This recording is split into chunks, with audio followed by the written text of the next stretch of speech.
Now, I'm not going to pretend that I do the show all at once, and for the next segment, I have actually performed what some may consider to be a cardinal sin. I've woken up someone before 8 a.m. on a Saturday. I'm so sorry. Offbeat Intros comes to us from Hawaii, who are 10 hours behind me in the UK. I'm talking to a singer, songwriter, and lyricist from, I might mispronounce this. Is it Kailua Kona? Have I said that right? Yeah, you nailed it. Kailua Kona, Hawaii. Go me. Yeah, the big island of Hawaii.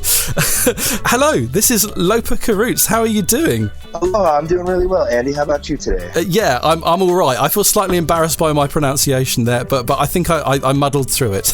Oh, no worries. Some people say potato, some say potato, but we all know what we mean. So, your name, it's unusual, shall we say. Does it mean something? Does it mean something to you or in general? Tell us more.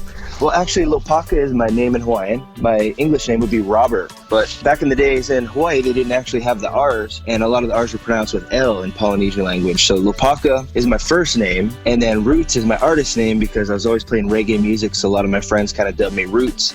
So I put the two together to kind of create my artist identity as Lopaka Rootz with a Z. Oh, nice. Okay. It reminds me a bit about how Hairi came up with her name, actually. But exactly. Anyway, this is not about her. It is about you. Tell me, who is Lopaka Rootz? Tell us about your musical journey.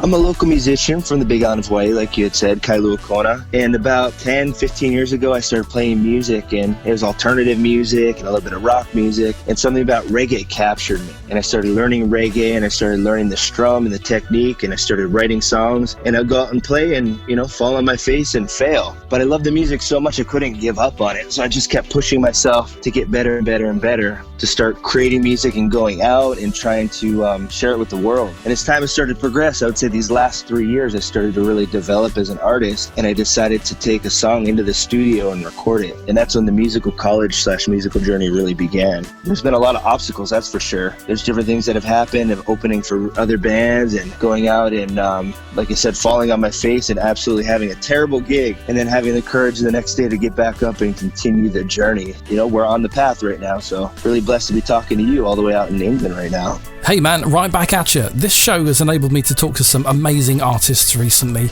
Caught onto you with one of your earlier tunes, heard the new one, so pleased I managed to get you on the show. So tell me, when you go out to play, is it just you or is there a backing band? Well, it actually depends. Any gig that somebody throws my way, I try to actually book it, and then depending on, the price range or like what they want exactly, it's either me playing solo with my looper and looping songs live or having them pre-track, or if it's a big enough show, I do have a full backing band of studio musicians. And that's why you'll see in some of my music says Lopaka Rootz and Hi and I. And Hi and I is actually my backing band of studio musicians. And what Hi and I means is it's sort of like the play on the Rastas I and I. And basically, Hi and I is like the higher consciousness inside of each of us. And then it's also the Hawaii that's inside each of us. A bit of thought went into that one. Yeah, it was kind of one of these things of like, what do you find for a band name? And the band originally wanted to be just Lopaka Rootz, which I thought was cool. But to me, when we're together creating the music, it's one of these things of it's not just about me. It's about the music and what we all create. Nice. Okay. Well, it's been a lovely chat so far, but I think the people listening are likely to want to listen to a tune. So which one do you reckon we should play first? Oh, definitely The Ocean. So the thing about The Ocean is I was actually kicking back. I was watching these guys surf, enjoying the beautiful clouds floating by, and thing came out of me of just like roots rock reggae by the ocean. Because here I am living in this beautiful place and time and just kicking back. And I'm like, man, I'm really inspired by roots rock reggae by the ocean. So that's how I got the hook for The Ocean.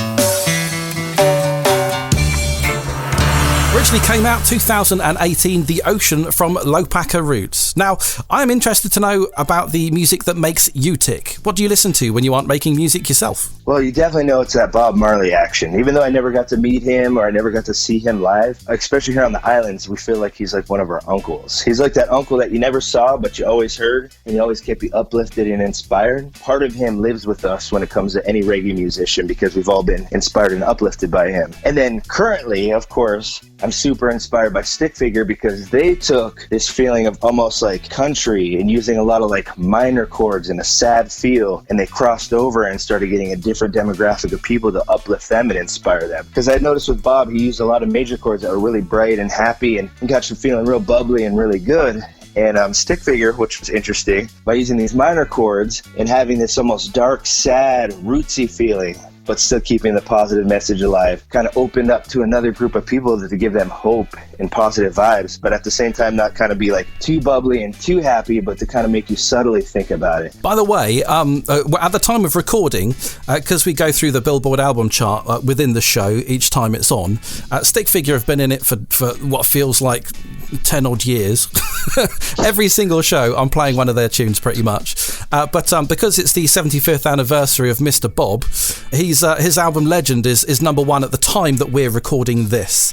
If you haven't seen it before, and those of you listening as well, there is actually a documentary series being released by the Bob Marley Estate on YouTube that's really interesting. You should check it out. Oh, I definitely will. I love Bob. Like some of the things and the trials and tribulations he went through and the creation of just getting his music out there. I mean, in the day and age of now, where we have social media and like I can meet up with you or I can meet you through Instagram or find your website, I could only imagine what it was like for them to try to network being on an island in Jamaica and just trying to get the record companies just to hear them. Like, hey, we've got this music and we're trying to do this. And the money that it probably cost to go in and do reel-to-reel must have been incredible back in the days. But then the studios out there were basic, but they were incredibly creative. I talked to an artist called Hassel not too long ago who told me about the lengths and breadths that Lee Scratch Perry went to in order to get an amazing bass sound.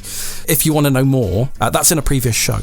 Anyway, other tunes that are interesting to you, other things that influenced your music, what you got? Well, locally here on the island, reggae is a very, very big thing. I mean, they actually play it locally on the radio stations, which Stick Figure, when they came over, they wrote a song called Hawaii Song because there was reggae on the radio. And it's really funny to see a lot of these amazing bands like Fortunate Youth and Tribal Seeds, Tomorrow's Bad Seeds, to see those guys come over here and hear their music on the radio sometimes, like local radio for the first time. It's kind of like surprising to me because you would think at the level that they play, they'd be playing on radio like everywhere. But now because of the internet radio and people networking, it is becoming more popular, but here we locally support reggae like to the fullest. One of my friends, Boomdrop Posse, is a local musician that I got linked into, and I started finding out what they're doing in reggae, which is different in their vibe and their feel. And then my good friends, One Rhythm as well, have their own feel to the reggae and their own message, which is kind of like this new soul R&B reggae style that's coming in, like how Common Kings is bringing it in, J Boog. And my friends, One Rhythm, are just incredible. I love going up and jamming with them. Sometimes they'll bring me up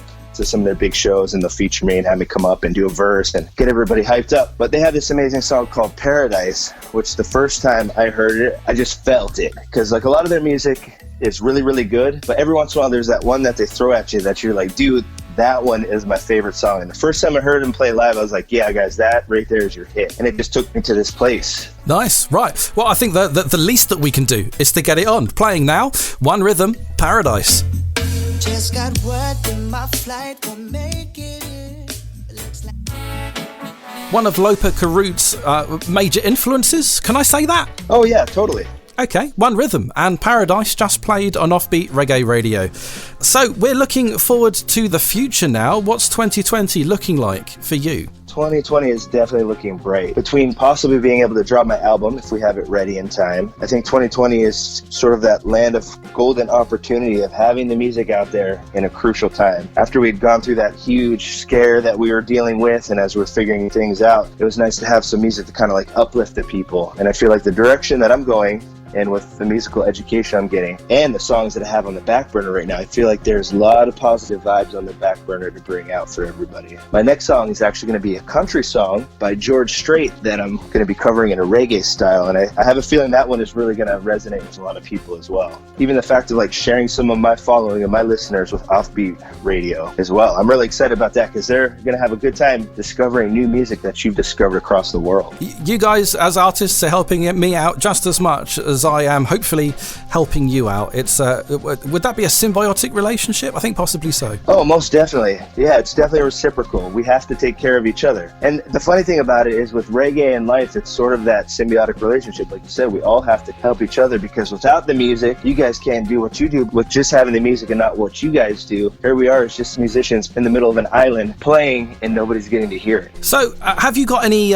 gigs or other releases to talk about in the next year? Or I suppose though, with the current situation and everybody potentially staying indoors and festivals being cancelled and that kind of thing, is it up in the air for yourself as well as other artists that I'm hearing about? It definitely is. A few of the things we have gotten postponed. What we're doing is recharging our batteries, and we're really buckling down to the music and focusing on the music and getting the music together so that as things are starting to progress, we can slowly work our way back into music. Also looking at trying to do some live stream shows to kind of give people the entertainment from the comfort of their home so that they don't have to go out. Oh, nice. Yeah, I like that idea. As and when you decide to do that, let me know. I'll make sure that I share it. Cool, I most definitely will. Let's move on and let's play a song that came out, about a month ago now, isn't it? Yeah, it's been about a month, and it's been doing really well. It's locally got on the radio here, and it's in the top 5 at 5. And even since the day of the release, it was just one of those songs. I mean, I had planned to release it on March 13th, and about 2 weeks before, I pitched it to a bunch of local radio stations just to kind of see if they'd feel it. And a radio station in Kauai actually picked it up the next morning. So I put out a bunch of emails and texts, and I reached out to you as well, I believe. And as I put it out there to everybody, it was kind of this thing of like, I don't know what's going to happen by the morning time. So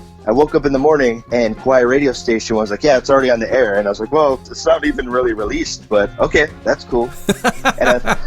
And it was this neat way of like generating a little bit of excitement, because the only way you could hear it was to request it on the radio station because it wasn't available on all the music platforms. Come on then, let's do it. Would you like to introduce your new track? Oh, I would love to. Yes. Ladies and gentlemen from across the world, and friends and brothers and sisters, I am super blessed and stoked to announce to you guys, Living My Best Life.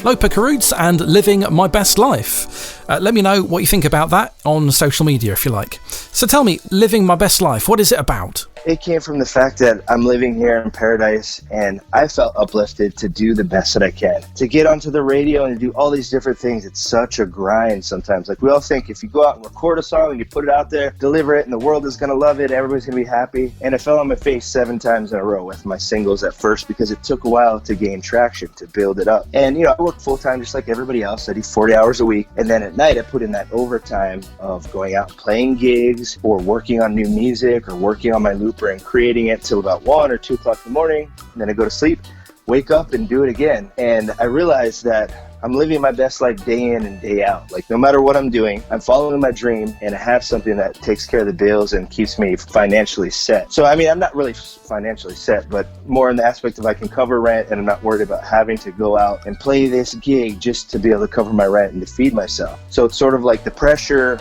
of music is not the financial aspect. It's more of like, I have the financial aspect kind of covered, and now I can really focus on investing into the music and pulling out the best potential of the music that I can. It's a nice way to go about it, actually. I know a few artists, not inside the reggae or ska scene, but I know a few artists who are like on the road, music is what they do, and they're living hand to mouth. And I just wonder if you add the stress of every day to the making of the music, whether it negatively impacts it as far as positively. Do you know what I mean? Yeah, totally. The pressure of that sometimes can be very, very intense, to where it's kind of like, am I playing what the people want to hear? You know, like, for instance, me playing restaurants and playing more covers than actually playing my originals, just because I have to make the ends meet. Nice one, dude. We're done. It's been so good to talk to you. Thank you so much for coming in and talking to us today. Oh, well, thanks for having me here, Andy. I appreciate you coming out and reaching out to me here in beautiful Hawaii, all the way from the UK. I'm slightly jealous, but I think I'll try not to think about your island, thank you. Well, you know somebody here, so if you ever decide to come out this way, I'd love to introduce you to more bands and music and just the scene and the vibe out here. Oh, man, I may hold you to that. I may well. That sounds very, very tempting. Well, you got my number, so hit me up when you do. Okay, for anybody that's interested in Lopaka Rootz, what is the best way for them to find out more about you? I would say the best way would be to go to Lopaka Rootz with a Z at the end of my name at Instagram, Facebook, YouTube, Twitter, and you can also find me at lopakarootz.com. All my music is on Spotify, Pandora Radio, iTunes, and here at Offbeat. I've got some other music too that I didn't tell you about at the beginning, where I'm playing with a band called Ocean Grown as well. So hopefully I'll be sharing some of that here very soon as well. Nice. Well, as with every featured artist and every person that takes part in Offbeat intros, you will get your own page on the Offbeat Reggae website, offbeatreggae.com, where people can read a little bit more about you in your bio. I'll shove up some videos there and some more of your music for them to listen to as well. Lopaka Rootz, thank you so much for talking to me, and I hope to hear from you soon should anything else exciting come up. Thank you, Andy. You have a good one too. Be blessed on the journey, and aloha.